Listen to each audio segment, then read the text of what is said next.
नमस्ते दोस्तों, आप सभी का स्वागत है आपके अपने यूट्यूब चैनल मैथ तूफानी स्टडी में। दोस्तों, आज की इस वीडियो में हम बात करने वाले हैं RRB, NTPC, group D, railway यानी सभी परीक्षाओं के लिए महत्वपूर्ण प्रश्न दोस्तों, और बार बार पूछा गया प्रश्न है।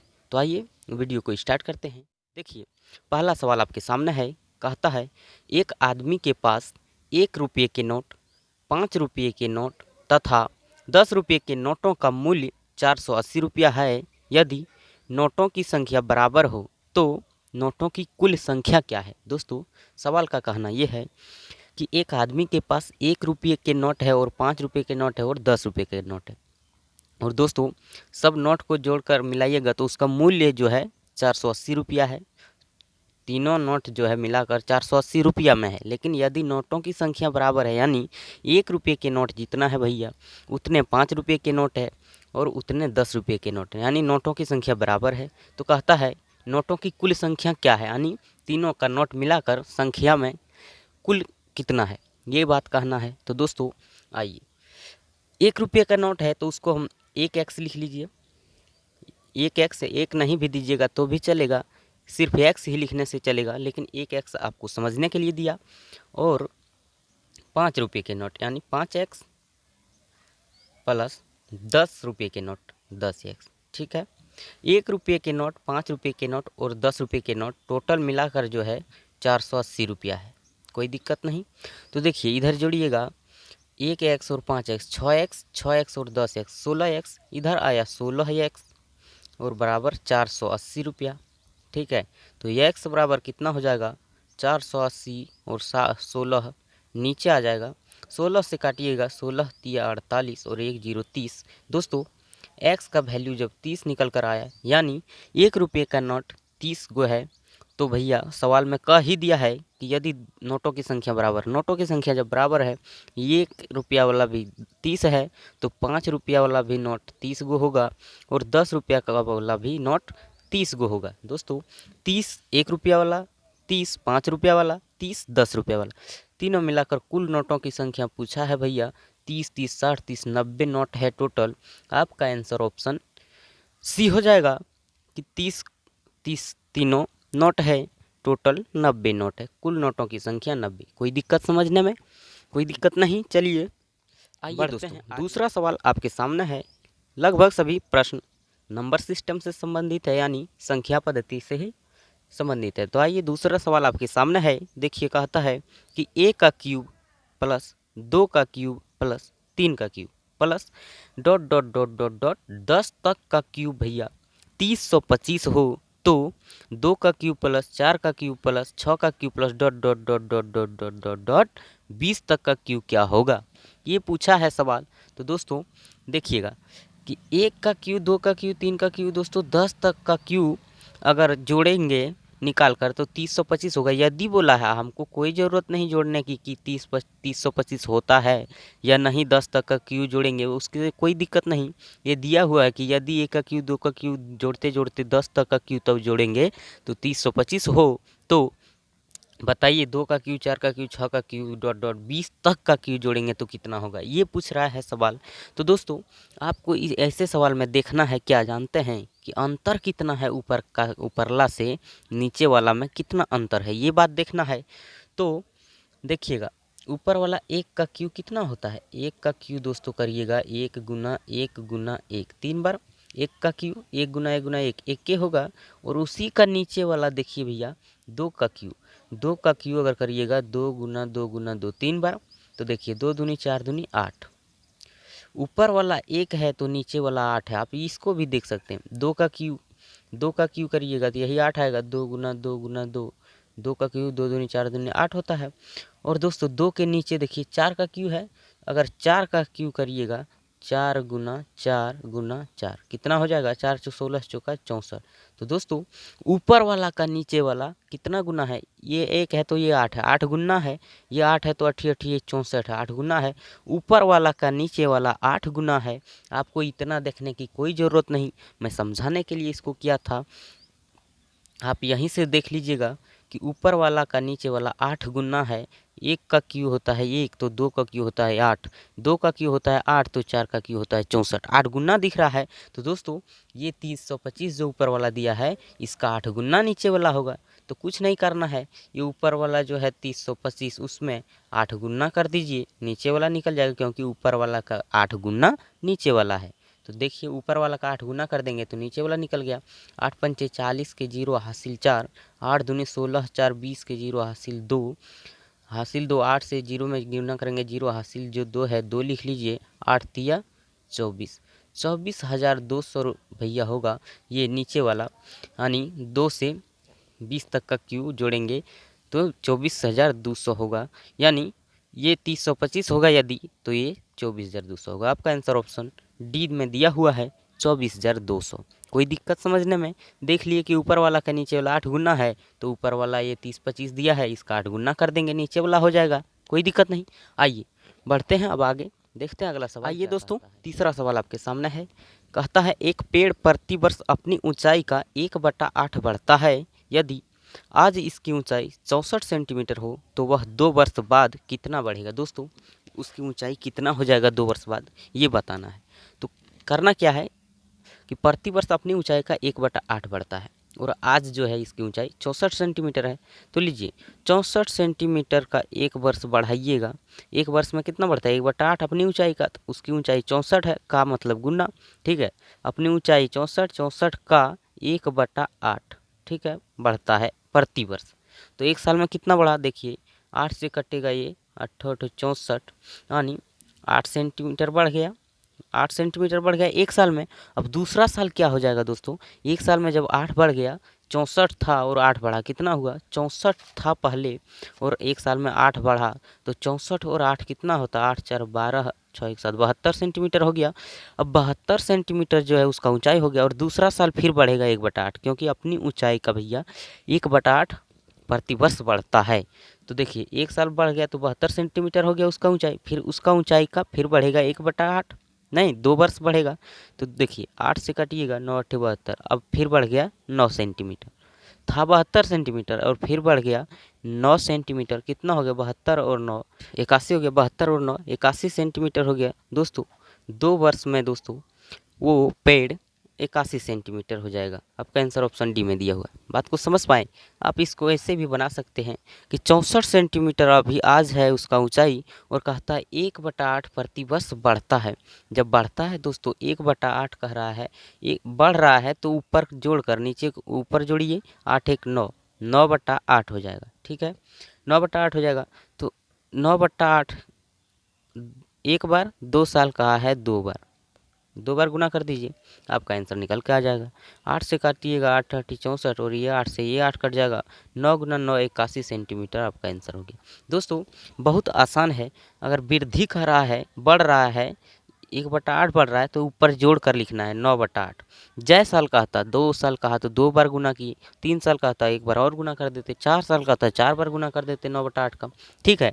और जहाँ कहता है कि घटता है, अगर कह देता कि पेड़ प्रति वर्ष अपनी ऊंचाई का 1/8 घटता है अगर कह देगा, पेड़ तो ऐसे घटता नहीं है, लेकिन अगर कहेगा कि सड़ के 1/8 गिर जाता है हर साल, तो बताइए 2 साल में कितना बचेगा? तो क्या करिएगा, 1/8 घटता है, घटता जब है दोस्तों तो नीचे वाला से ऊपर वाला को घटाइए, 7/8 हो जाएगा, ठीक है। तो घटता अगर कहता तो 7/8 गुना करते, लेकिन कहता है कि प्रति वर्ष बढ़ता है तो नीचे वाला से ऊपर वाला जोड़िए, 8 और 1 9, 9/8 हुआ। तो अभी है 64 सेंटीमीटर, 64 लिखे गुना 9/8 बढ़ा, फिर 2 साल का है 2 बार गुना कर दिए 9/8, ठीक है, काटा लिए 81 सेंटीमीटर। आपका आंसर ऑप्शन डी में हो गया। कोई दिक्कत समझने में नहीं है दोस्तों। वीडियो अच्छा लग रहा है अभी लाइक कर दीजिए, और आप हमारे वीडियो को पहली बार देख रहे हैं तो नीचे लाल कलर में सब्सक्राइब बटन है, दबाकर चैनल को सब्सक्राइब कर लीजिए और बगल में बेल आइकन को दबाना नहीं भूलिएगा। तो आइए बढ़ते हैं अगले सवाल की ओर और देखते हैं अगला सवाल क्या। आइए दोस्तों चौथा सवाल आपके सामने है। कहता है कि किसी व्यक्ति के पास कुछ मुर्गियां और गायें हैं, इनके पैरों की संख्या 140 तथा सिरों की संख्या 48 है। सिरों की संख्या 2 बार लिखा गया है। सिरों की संख्या 48 है, तो मुर्गियों की संख्या क्या है? दोस्तों सिर पैर वाला सवाल है, आपको घबराना नहीं है। इसके लिए पेन पेपर की कोई ज़रूरत नहीं है, आप एकदम मुंह से ही जवाब दे सकते हैं सिर्फ सवाल को देखकर। देखिए दिया हुआ है कि व्यक्ति के पास जो है कुछ मुर्गियां और कुछ गाय है। कितना है ये तो हमको नहीं बताया, ये तो पूछा गया है। कहा था इनके पैर है 140 और सिर है 48। तो मुर्गी कितना है ये बताइए। गाय और मुर्गी है तो मुर्गी कितना है ये बताइए। दोस्तों सिर पैर वाला सवाल में आपको एक ट्रिक बताते हैं, बस उसी से आपका सवाल फटाफट बनेगा। दोस्तों क्या करना है, ज़्यादा का आधा, ज़्यादा का आधा करना है, ठीक है। ये ज़्यादा जो है ज़्यादा का आधा कर लेना है और घटा देना है सिर, ठीक है। नहीं समझे? देखिए पैर का आधा, पैर ज़्यादा होता है, सिर देखिए गाय का, दोस्तों गाय का ये देखिए, गाय एक सिर होता है, पैर 4 होता है, पैरें ज़्यादा होता है, तो वही ज़्यादा का आधा यानी पैर का आधा करना है और घाटा सिर, ठीक है।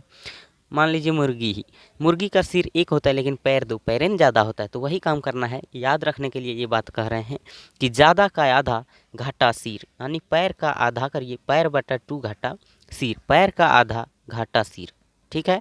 तो पैर जितना दिया हुआ है, पैर दिया हुआ है कि 140 पैर है और पैर का आधा करना है, पैर का आधा करिए, पैर बटा 2 आधा हो गया, घाटा सिर, सिर कितना है 48। दोस्तों ये काम करिएगा तो हमेशा ज़्यादा पैर वाला की संख्या निकलेगी, यानी इसमें गाय दिया हुआ है तो गाय की संख्या निकल जाएगी। ये पैर का आधा घाटा सिर में ज़्यादा पैर वाला का संख्या निकलता है, ये बात याद रखिएगा। ज़्यादा पैर वाला की संख्या निकलता है, ठीक है।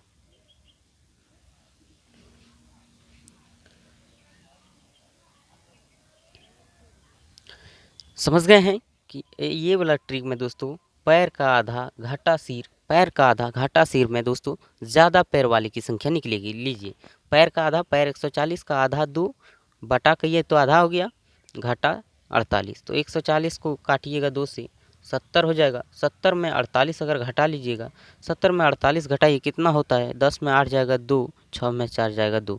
दोस्तों गाय की संख्या, ये ज़्यादा पैर की संख्या निकलेगा, यानी गाय का पैर ज़्यादा है, गाय है 22, तो टोटल सिर दोस्तों 48 है, यानी मुर्गी की भी 21 सिर रहता है, गाय का भी 21 सिर रहता है, यानी गाय और मुर्गी मिलाकर 48 गो है, लेकिन उसमें से 22 गो जब गाय है। सवाल पूछा है कि मुर्गी की संख्या बताइए, जब गाय 48 टोटल है दोस्तों, गाय है इसमें से 22 गो, तो मुर्गी कितना हो जाएगा, घटा लेंगे गाय को तो मुर्गी ये ना बचेगा, 8 में 2 जाएगा 6, 4 में 2 जाएगा 2। दोस्तों मुर्गियों की संख्या 26 है और गाय की संख्या 22 है, कोई दिक्कत नहीं। आप समझ गए होंगे कि पैर का आधा घाटा सिर में दोस्तों ज़्यादा पैर वाला का संख्या निकलेगा, यानी गाय निकला 22, पैर का आधा घाटा सिर यहीं कर लेते हैं। 140 का आधा, पैर का आधा करना है तो 140 का आधा 70, 70 में से घटा दीजिएगा 48, मुँह एकदम पेन पेपर की कोई काम नहीं है। 70 में से 48 घटाइएगा तो 22 निकल जाएगा। तो ये ट्रिक से ज़्यादा पैर वाला निकलता है, ये बात याद रखिएगा। तो गाय की संख्या जब 22 निकल गया तो टोटल है 48 गो, तो गाय की संख्या 48 में से घटा लिए तो मुर्गी की संख्या ये 26 न बचा, कोई दिक्कत नहीं समझने में। तो दोस्तों मुर्गी की संख्या 26 आपका आंसर ऑप्शन डी में दिया हुआ है, कोई दिक्कत नहीं। और गाय का पूछता तब तो यहीं निकल जाता, पैर का आधा घाटा सिर, देखें पैर का आधा 140 का आधा किए 70, 70 में से 48 22, 22 गो गाय है, 26 गो मुर्गी है। आप जोड़कर भी देख सकते हैं 26 और 22 48 होता है या नहीं, 6 2 8 2 2 4 48 हो गया, टोटल 48 है। आपको बहुत ही आसानी से समझ में आ गया होगा और इस टाइप के प्रश्न आपको एग्ज़ाम में पूछेंगे तो आप बहुत ही आसानी से सॉल्व कर लीजिएगा। तो दोस्तों चलिए बढ़ते हैं अगले प्रश्न की ओर और देखते हैं अगला सवाल क्या कहता है। 5वां सवाल आपके सामने है, देखिए कहता है एक प्रतियोगिता में 5 बच्चे भाग लेते हैं, प्रत्येक बच्चा एक दूसरे के साथ खेलता है, तो कितने खेल खेले गए। दोस्तों ऐसे सवाल को पेन पेपर उठाने की कोई ज़रूरत नहीं है, आप देखते ही सेकंड एक के सेकंड में आंसर दे दीजिएगा। करना क्या है, ऐसे सवाल में 5 बच्चा भाग लेता है, इसका फॉर्मूला एक होता है कि n इंटू एन माइनस 1 बटा 2, ठीक है। लेकिन आपको फॉर्मूला याद रखने की कोई ज़रूरत नहीं है। ऐसे सवाल पूछेंगे कि 5 बच्चे भाग लेते हैं, प्रत्येक बच्चा एक दूसरे के साथ खेलता है, तो खेल कितने खेले गए। क्या करना है, बच्चा आपको देखना है कितना है, बच्चा है 5, पहले आप समझ लीजिए ये फार्मूला के बाद, उसके बाद हम बताते हैं, फार्मूला याद नहीं रखना है। एन मतलब कितना बच्चा, ये बात है, एन के जगह पर लिखे 5, फिर एन 5 है -1 फार्मूला पर लगा रहे हैं, नीचे 2। दोस्तों लीजिए 5 में ये 5 गुना 5 में 4, 5 में 1 चला जाएगा, 4 ही ना बचेगा, ब्रैकेट का काम पहले होता है। 5 में 1 गया 4 और बटा 2, 2 से काटिएगा 4 को 2 बार में, कितना हो जाएगा 5 दूनी 10, 10 खेल खेलेंगे। आपका आंसर ऑप्शन डी हो जाएगा। दोस्तों आपको ये फार्मूला याद नहीं रखना है, आपको करना क्या है, आपको सिर्फ देखना है कि बच्चा कितना है। बच्चा है 5, 5 लिख लीजिएगा और उससे 1 कम करना है। 5 से 1 कम करिए 4 और बट्टा 2, यही काम करना है, आपका आंसर फटाक निकल जाएगा। 2 से काटिएगा 4 को 2 बार में, 5 दूनी 10 खेल खेलेंगे। आपका एकदम 1 सेकेंड में दोस्तों कोई पेन पेपर की ज़रूरत नहीं है। जितना बच्चा आप देख लीजिएगा, जितना आदमी दिया हुआ रहेगा देख लीजिएगा, उसको लिखिए। जैसे 5 गो है, 5 लिखे, उससे 1 कम करके लिखिए। 5 से 1 कम किए 4 बट्टा 2 करना है बस। 2 से 4 को काटे 2 बार में, 5 दूनी 10, 10 खेल खेले गए। कोई दिक्कत समझने में आई? दोस्तों आप हमारे साथ बने रहिएगा और आपको गणित में बहुत ही आसानी से सिखा दूंगा, ये बात पक्का है। चलिए बढ़ते हैं आगे और देखते हैं अगला सवाल। आइए दोस्तों, सब प्रश्न संख्या 6 आपके सामने है। कहता है किसी संख्या के 4 तिहाई के 2 तिहाई का मान 80 है तो वह संख्या क्या है। दोस्तों आप ऐसे सवाल क्या करिएगा कि किसी संख्या की संख्या पता नहीं है तो हम लिख लिए ये x, इसका 4 तिहाई यानी 4/3, 4 तिहाई मतलब 4/3, के मतलब का मतलब फिर गुना 2 तिहाई, 2 तिहाई मतलब 2/3 का मान जो है दिया हुआ है 80 है। तो कहता है ये संख्या क्या है, ये x हम माने हैं, ये संख्या क्या है ये बताइए। सवाल ये कहता है किसी संख्या का 4 तिहाई का 2 तिहाई बराबर 180 है। ठीक है, तो देखिए क्या करते हैं, ये x गुना गुना तो आप जानबे करते हैं फ्रैक्शन का, भिन्न का गुना, कि नीचे नीचे गुना ऊपर ऊपर गुना, 4 दूनी हो जाएगा 8 और नीचे नीचे 3 तिया 9 बराबर है 80। ठीक है, तो दोस्तों ये x गुना 8 इधर बचा, 9 भाग में है, बराबर के उधर पार पक्षांतर ले जाएंगे, बराबर के उधर, ये भाग में है बट्टा में नीचे इधर आके हो जाएगा गुना में, 80 गुना 9 चल जाएगा उधर, गुना में 9 हो जाएगा। इधर भाग में है बराबर के इधर, तो बराबर के उधर जब ले जाएंगे तो गुना में 9 हो गया। ठीक है, तो 80 गुना 9 करिएगा तो 9 × 72 720 होता है। तो इधर 8 गुना x करिएगा तो 8x, एकदम आराम से समझिएगा, 720 इधर हो गया। तो x का मान निकल जाएगा अब 720 और 8 गुना में है इधर, इधर भाग में आ जाएगा नीचे। तो 8 से काटिएगा 9 × 72 9 और 1 0 90। दोस्तों वह संख्या है 90। कोई दिक्कत नहीं, आपका आंसर ऑप्शन सी हो जाएगा। जैसे जैसे सवाल कहा है वैसे वैसे करना है कि किसी संख्या का 4 तिहाई 4/3 का 2 तिहाई 80 है। ठीक है, तो 3 तिया 9 गुना भिन्न का जानबे करते हैं, 4 दूनी 8 ऊपर ऊपर गुना 8 नीचे नीचे 3 तिया 9 किए 9। दोस्तों इधर 8 गुना x, 9 भाग में है उधर ले गए गुना में आ गया 80। ठीक है, तो 8 गुना x, 8x बचा, इधर हो गया 9 × 72 720।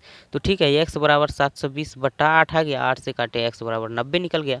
यानी x के बराबर वह संख्या 90 है जिसका 4 तिहाई के 2 तिहाई का मान 80 है। कोई दिक्कत नहीं, आप इसको देख भी सकते हैं भैया। आइए 1 मिनट देख ही लीजिए। 90 का जो है दोस्तों 4 तिहाई का 2 तिहाई देखिए 80 होता है। लीजिए बराबर वाट। ठीक है, देखिए क्या करिएगा, 90 गुना 3 तिया 9 नीचे नीचे गुना करिएगा, ऊपर ऊपर गुना करिएगा, 4 दूनी 8, 9 से काटिएगा, 9 10 90, 10 गुना 8 80 आ गया ना दोस्तों। तो यही 90 का 4 तिहाई का 2 तिहाई 80 है और यही बात है। ठीक है, आपको प्रूव करके भी दिखा दिए कि 90 का ही 4 तिहाई का 2 तिहाई 80 है। कोई दिक्कत नहीं, आइए बढ़ते हैं अगले सवाल की ओर और देखते हैं अगला सवाल क्या। आइए दोस्तों 7 नंबर सवाल है कि यदि किसी संख्या को 133 से विभाजित किया जाता है तो शेष 21 बचता है। यदि उस संख्या को 19 से भाग दिया जाए तो शेष क्या बचेगा। दोस्तों ऐसे सवाल आएगा कि जैसे कोई भी संख्या दे देगा, इससे विभाजित करने पर शेष इतना बचता है, तो यदि उस संख्या को इससे भाग देने पर कितना बचेगा। दोस्तों आपको कुछ नहीं करना है, वो संख्या पता करने की कोई ज़रूरत नहीं है। पहले जो शेष बचा है सब पहले देखिए, 133 से विभाजित करने पर शेष 21 बचता है, यही बोला है। तो पहले जो 21 शेष बचा है, पहले का शेष में ही जिससे भाग देने बोल रहा है, शेष में ही भाग दे दीजिए, आपका जो शेष आएगा वही आंसर है। तो 19 से भाग दीजिएगा, 19 से कम 19। दोस्तों 21 में 19 घटाइए, कितना हो जाएगा 2। तो यही दोस्तों शेष क्या बचेगा, आपका आंसर ऑप्शन बी हो जाएगा। दोस्तों आपको वो संख्या पता करने की कोई ज़रूरत नहीं है, पहले जो शेष बचा है और जिससे भाग देने बोला है, जैसे बोला है कि 133 से विभाजित किया जाता है तो शेष 21 बचता है। यदि उस संख्या को 19 से भाग देने पर, दोस्तों 19 से भाग देने पर 19 से शेष में ही जो शेष बचा है 21 पहले वाला, शेष में ही भाग दे दीजिए। आपका आंसर जो शेष बचेगा, तो कहता है तो शेष क्या बचेगा, जो शेष बचेगा वही आपका आंसर हो जाएगा। ऐसे करते क्यों हैं, आप समझना चाहते हैं तो समझ लीजिए, वरना आप आगे जा सकते हैं, कोई दिक्कत नहीं। देखिए 133 से भाग देते हैं, 133 से उस संख्या में भाग देंगे तो दोस्तों शेष बचेगा, कहता है 21, शेष यहाँ 21 बचेगा। तो दोस्तों ये संख्या हमको नहीं पता है। अगर मान लीजिए 133 से यहाँ एक बार में भाग देंगे, 133 से एक बार में भाग दिए, तो यहाँ वाला संख्या निकालने के लिए आप तो जानते ही हैं कि इसका और इसका गुना करिए और शेष को जोड़ते हैं। भाज बराबर भाजक गुना भागफल जोड़ शेष, यही बात होता है। तो देखिए 133 को गुना करिएगा 1 से, 133 से होगा और 133 होगा और जोड़ेंगे 21, शेष को जोड़ते हैं तो देखिए 3 1 4, 3 2 5 और ये 154 हो गया। तो यहाँ वाला संख्या 154 हो सकता है। तो देखिए 133 एक बार में दीजिएगा, 133 देखिए 4 में 3 गया 1, 5 में 3 गया 2, 1 में 1 कट गया, 21 शेष बच गया। तो दोस्तों 154 वह संख्या होगा, तो उसमें कहता 19 से भाग देने पर शेषफल कितना बचेगा। तो देखिए 154 में 19 से भाग देकर देख लीजिए कितना होता है। 19 का पहाड़ा 8 बार पढ़िएगा, 19 8 152 होता है। तो दोस्तों शेष 4 में 2 गया 2, शेष 2 ही ना बचा। तो दोस्तों यही बात है, आपको वो संख्या ये पता करने की कोई ज़रूरत नहीं है। जो शेष पहले बचा है उसी में जिससे भाग देने का 19 से भाग देने कहा था, 19 से शेष में ही भाग दीजिएगा, 2 ही शेष आया। और यहाँ उस संख्या भी पता करके हम लोग देख लिए तो शेष 2 ही आता है। तो दोस्तों इसीलिए शेष में ही भाग दे दीजिए, वही बात आता है। आपको घबराने की कोई ज़रूरत नहीं, आपको एक्सप्लेन पूरा कर दिए कि क्यों हम शेष में ही भाग देते हैं। शेष में ही भाग दिए तो भी 2 ही आया यहाँ, और ये संख्या भी पता करके देखें तो 2 ही आया। वह संख्या सिर्फ 154 ही नहीं हो सकता है दोस्तों, आपका कंफ्यूज हो रहा होगा तो आइए और भी हो सकता है। 133 का पहाड़ा अगर हम 2 बार पढ़ेंगे, देखिएगा 133 का पहाड़ा जो है हम 2 बार भी यहाँ 2 बार में भी दे सकते हैं और शेष 21 बचता है। तो इसको गुना करेंगे, इसको जोड़ेंगे। देखिए 133 को 2 बार गुना करेंगे कितना होगा, 3 दूनी 6, 3 दूनी 6, 2 1 266 हो जाता है। और 21 जोड़ दीजिए इसमें, 7 6 2 8 2, 287 भी वह संख्या है। अगर 287 है तो 2 बार में दीजिएगा तो 266, तो शेष बच गया 7 में 6 गया 1, 8 में 6 गया 2, ठीक है।